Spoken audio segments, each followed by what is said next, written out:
Hello everyone. आज हम जिस टॉपिक के बारे में बात करने वाले हैं वो गल्फ कंट्री से रिलेटेड है और भारत में उसका एक महत्व है। तेल के अलावा वो टॉपिक है फर्टिलाइजर्स। हम सभी जानते हैं रिसेंटली गल्फ में जो इशू हुआ उसकी वजह से तेल के अलावा सारी दुनिया पर जो एक संकट आया है वो फर्टिलाइजर्स को लेके है। ठीक, fertilisers one of the largest producer हैं, प्रोड्यूस्ड हैं बाय गल्फ नेशंस। ठीक, Oman, Saudi Arabia, Qatar, United Arab Emirates, ये सारी वो कंट्रीज हैं जो कहीं ना कहीं पूरी दुनिया को फर्टिलाइजर्स प्रोवाइड करती हैं। आप ये जो पिक्चर देख रहे हैं ये मैंने इसलिए लगाई है क्योंकि हम बात करने वाले हैं स्पेसिफिकली भारत के बारे में, है ना, कि भारत में जो भी फर्टिलाइजर्स हैं उसमें भारत का क्या स्टैंड है, हमारा प्रोडक्शन कितना है। ठीक, हम कितना डिपेंड करते हैं इंपोर्ट पर, इस इंपोर्ट पर जो डिपेंडेंसी है उसको कम कैसे किया जाए, ये सारी बातें मैं आपसे करने वाला हूँ। ये एग्जाम पर्सपेक्टिव से भी इम्पोर्टेंट है और नॉर्मली भी एज एन सिटीजन हमें पता होना चाहिए जो हमारी टेबल पर खाना आ रहा है उसके पीछे की कहानी क्या है। ठीक, तो शुरू करते हैं। हम सभी जानते हैं भारत सेल्फ सफिशिएंट है ना, ग्रेन्स को प्रोड्यूस करने में, दानों को प्रोड्यूस करने में, चाहे वो बीट हो, चाहे वो राइस हो या कोई भी पल्सेस हो, सबके बारे में कि भारत सेल्फ सफिशिएंट है। बट जो सबसे बड़ा कंसर्न है वो है कि भारत सेकंड लार्जेस्ट इंपोर्टर भी है। जी हाँ, सेकंड लार्जेस्ट इंपोर्टर पूरी दुनिया का, जहां पर फर्टिलाइजर्स इंपोर्ट किए जाते हैं। ठीक, फॉर एग्जाम्पल अगर मैं बात करूं पिछले साल की, तो जो ओवरऑल डिमांड थी वो थी लगभग 65 मिलियन टन्स की, फर्टिलाइजर्स की ओवरऑल, और हमने प्रोड्यूस डोमेस्टिकली कितना किया था, लगभग 47 मिलियन टन्स किया था।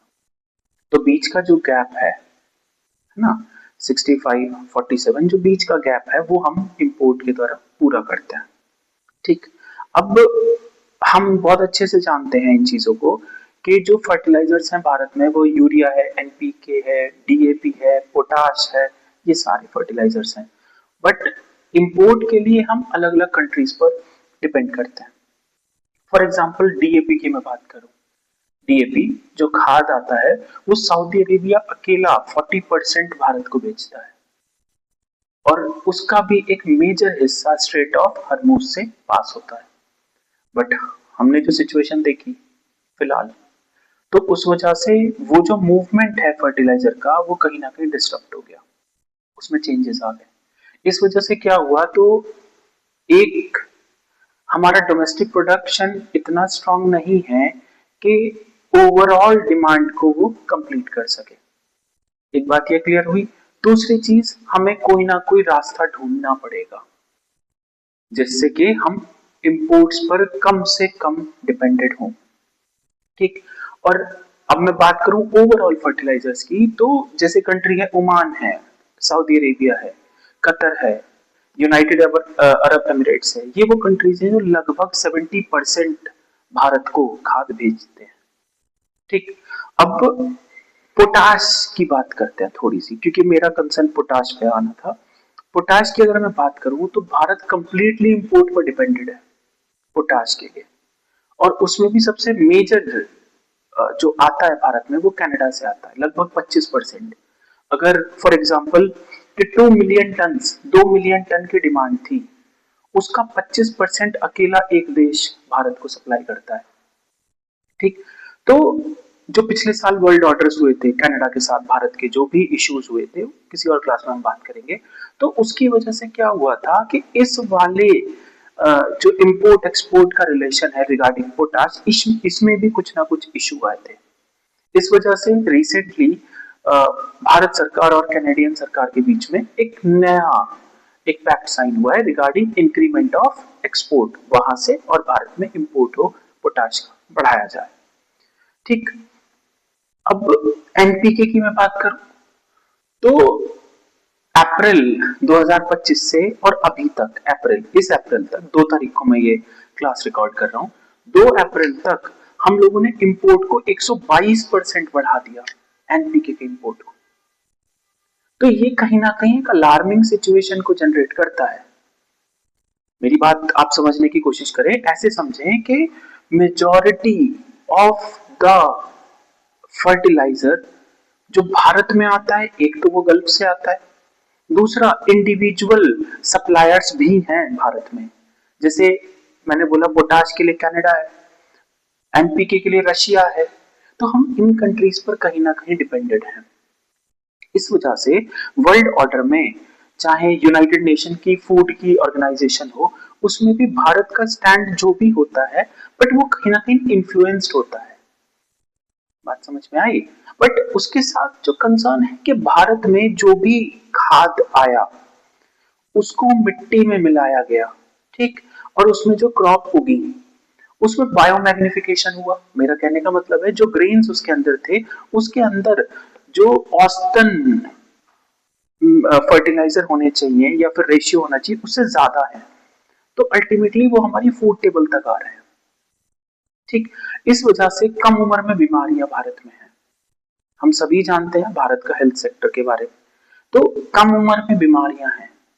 एक्सट्रीम लेवल की दवाइयां भारत बनाता है, एक्सपोर्ट करता है और यूटिलाइज भी करता है। एक्सट्रीम लेवल से मेरा मतलब है हाई एमजी। ठीक, तो दूसरा कंसर्न मेरा इतना था कि अगर हमने स्पेसिफिक मॉनिटरिंग नहीं की, है ना, जो भी हमारी कंसर्न चल रहे हैं स्पेसिफिक, अगर हम मॉनिटरिंग नहीं करेंगे रिगार्डिंग यूटिलाइजेशन ऑफ फर्टिलाइजर्स, तो इसके दो तरफ हमार है। एक तो बाहरी दुनिया से इफेक्ट पड़ना, इंपोर्ट हो रहा है उसका एक इफेक्ट पड़ता ही है, लड़ाई हो गई तो एक इफेक्ट पड़ा, स्ट्रेट ऑफ हॉर्मुज बंद हो गया उसका एक इफेक्ट पड़ा, पेट्रोलियम पर तो पड़ा। दूसरा, हमारी टेबल पर जो हम खाना खा रहे हैं उसमें भी उसकी मिलावट ज्यादा है। इस वजह से क्या हो रहा है, बीमारी भी भारत में बढ़ रही है। ठीक, तो मेरा कहने का ये सारी बातें एक सीधा सा मोटिव है कि भारत अगर इंपोर्ट पर डिपेंडेंट है तो क्वालिटी पर भी डिपेंड होना चाहिए। किसकी क्वालिटी? सॉइल की। भारत में सॉइल हेल्थ कार्ड इश्यूज होते हैं, वो चल रही है स्कीम, बट उसको हमने कहीं ना कहीं एक परफेक्ट इंपॉर्टेंस नहीं दी है। गवर्नमेंट ने प्रेशराइज किया बट वो ग्रास रूट लेवल तक, नीचे वाले तबके तक आते आते वो बात ठहर गई कहीं ना कहीं। मैं गांव से बिलोंग करता हूं तो मैं जानता हूं मेरी पूरी पंचायत में सॉइल हेल्थ कार्ड जैसी चीज के बारे में बहुत कम लोग जानते हैं। जो जानते भी हैं वो सिर्फ इतना जानते हैं कि कुछ है ये, इससे ज्यादा उन्हें नहीं पता। मैंने पिछली क्लास में भी इसके बारे में जिक्र करा था कि अगर गवर्नमेंट की ये स्कीम चल रही है, ठीक, तो वो ग्रास रूट लेवल तक ले जाने का काम सरपंच का है और सेक्रेटरी का है। अगर वो ही नॉलेजफुल बातें नहीं करेंगे तो सॉइल हेल्थ कार्ड स्कीम का या किसी भी स्कीम का कोई खास मतलब नहीं है। दूसरी चीज, सबसे बड़ा जो भारत में एक और इशू है वो है ब्लैक मार्केटिंग और होर्डिंग, इकट्ठा करना और ब्लैक मार्केट कर देना। दूसरा, डाइवर्ट करना इसको। बात समझ में आई? ब्लैक मार्केटिंग का मतलब सीधी सी बात है कि जितनी भी बॉर्डरिंग कंट्रीज हैं भारत से, चाहे वो बांग्लादेश हो, चाहे वो नेपाल हो, भूटान हो, इन कंट्रीज में क्या होता है, अगर यूरिया की रिक्वायरमेंट बढ़ती है तो बॉर्डरिंग स्टेट से ये चला जाता है उनके देश में, और एक स्पेसिफिक नंबर अमाउंट जो वो ब्लैक मार्केटिंग करते हैं, जो ये भेजते हैं, वो कमाते हैं। मींस एक तो हम सब्सिडाइज्ड यूरिया किसानों को दे रही है सरकार, दूसरा वही डिस्ट्रीब्यूशन दूसरे कंट्री में चला जाए, तो दो तरफ हमारे यहां भी है, एक तो सब्सिडाइज्ड, दूसरा भारत में कमी। जैसे ही मैंने पर्सनली ये बात बहुत बार देखी है कि जब भी फसल में यूरिया के डालने का नंबर आता है या फिर कोई भी खाद डालने का नंबर आता है तो वहां पे पता चलता है कि स्टॉक कम है। तो गवर्नमेंट ने रिसेंटली हर एक ब्लैक मार्केट को लेके, ब्लैक मार्केट करने वाले को लेके, या कोई भी इससे रिलेटेड आदमी है, उन सब पर एक ठोस कदम उठाया है। रिसेंटली लगभग 7,000 लाइसेंस कैंसिल हुए हैं। एग्जैक्ट नंबर बताऊं तो 6,800 इतने लाइसेंस कैंसिल हो गए सिर्फ एक ही बात को लेके, ब्लैक मार्केटिंग और होर्डिंग को लेके। ठीक, अब बात करते हैं कि ये तो चलो ठीक है, ये बात हो गई कि इंपोर्ट करते हैं हम लोग, इश्यूज क्या है भारत में। मान लीजिए सॉइल का इशू मैंने आपसे बात की, दूसरा इशू ब्लैक मार्केटिंग के बारे में बात करी। अब थोड़े से बात करते हैं कि इसका सॉल्यूशन क्या है। है ना, क्योंकि भारत लगभग 70% के लिए डिपेंडेड है। अगर किसी भी कंट्री में इशू होता है तो वो भारत के चारों तरफ से एक मार सी पड़ती है, इकोनॉमिकली पड़ती है, एग्रीकल्चर पे पड़ती है, फिर ओवरऑल डेवलपमेंट पे पड़ती है, क्योंकि एग्रीकल्चर सेक्टर भारत में सबसे बड़ा सेक्टर है। ठीक, तो इसका जो सिंपल सा सॉल्यूशन है वो है ऑर्गेनिक फर्टिलाइजर्स। हम सभी जानते हैं भारत में लाइव स्टॉक, जो जानवर पाले जाते हैं, उनका नंबर अच्छा खासा है। ठीक, उससे हम क्या कर सकते हैं, ऑर्गेनिक फर्टिलाइजर तैयार कर सकते हैं। जैसे फॉर एग्जांपल मैंने पोल्ट्री लिटर के बारे में यहाँ पे लगा रखा है कि जो भी उनके ड्रॉपिंग्स होती हैं पक्षी की या हैन की या चिकन की, उसका हम यूज कर सकते हैं। दूसरा, प्लांट से ही हम मेन्योर प्रोड्यूस कर सकते हैं। तीसरा, कंपोस्ट, ये सारे आप देख सकते हैं। इनकी वजह से या इनकी हेल्प से हम एक तो ऑर्गेनिक फर्टिलाइजेशन की तरफ बढ़ेंगे, दूसरा सेल्फ सफिशिएंसी की तरफ बढ़ेंगे, तीसरा इंपोर्ट पर लेस डिपेंडेंट होंगे। अब इसमें इशू क्या है? सबसे पहला इशू है टेक्निकल इनपुट। ये मैं इसलिए बात कर रहा हूं क्योंकि मैन्योर बनाने में, फॉर एग्जांपल मैं इसकी बात करूं कि ये रहा वर्मी कंपोस्ट की बात करूं, तो बहुत सारे लोगों को या बहुत सारे किसानों को इस चीज की नॉलेज नहीं है कि वर्मी कंपोस्ट कितने टाइम पीरियड में तैयार हो जाता है। बात समझ में आई कि वर्मी कंपोस्ट का टाइम पीरियड कितना होना चाहिए। और इसको मींस ऑर्गेनिक फर्टिलाइजेशन को लोगों ने एक ऑक्यूपेशन सा बनाया और उसको कहीं ना कहीं एक लेस अवेलेबिलिटी शो करते हैं मार्केट में, जबकि रिसोर्स किसान से प्रोड्यूस्ड है, फिनिश कहीं हो रहा है और उसको खरीदने वाला भी किसान है। बट इसके बीच में ना एक चेन सी है, और चेन में जो सबसे पहला इफेक्ट है वो है डिमांड सप्लाई का। दूसरी कंडीशन क्या होती है कि इसकी अवेलेबिलिटी होनी चाहिए। जैसा कि फॉर एग्जांपल मैं इफको स्टोर्स की बात करूं या फिर कोई भी जो फर्टिलाइजर को डिस्ट्रीब्यूट करते हैं, वैसे ही ऑर्गेनिक फर्टिलाइजेशन का भी डिस्ट्रीब्यूशन होना चाहिए। और गवर्नमेंट इंपोर्ट सब्सिडीज अप्लाई करती है, जो कि वॉर की वजह से उसकी पर्सनल, मैं बताऊं तो गवर्नमेंट की पर्सनल फंडिंग पर भी इफेक्ट पड़ने वाला है और पड़ रहा है प्रेजेंटली। बट गवर्नमेंट को इसको भी कहीं ना कहीं कंसिडर करना चाहिए और इसके लिए उनके स्पेसिफिक स्पॉट्स होने चाहिए। किसान के बस की बात नहीं है। फॉर एग्जाम्पल काउ डंग है ना, गाय का गोबर है या भैंस का गोबर है, ये ठीक है, ये रिसोर्स है, बट इसको परफेक्टली यूटिलाइज करने के लिए इनपुट एक परफेक्ट आदमी के द्वारा दिए जाए लोगों को, और उसके लिए जो रिक्वायर्ड है वो है गवर्नमेंट का इंटरफेयर करना। गवर्नमेंट पार्टिसिपेट कर रही है बट इंटरफेरेंस करना पड़ेगा। ऑर्गेनिक अगर कोई भी चीज प्रोड्यूस करनी है तो, और हाँ दूसरी बात, इन सब से जो आप देख रहे हैं एक कुकिंग गैस भी प्रोड्यूस होती है।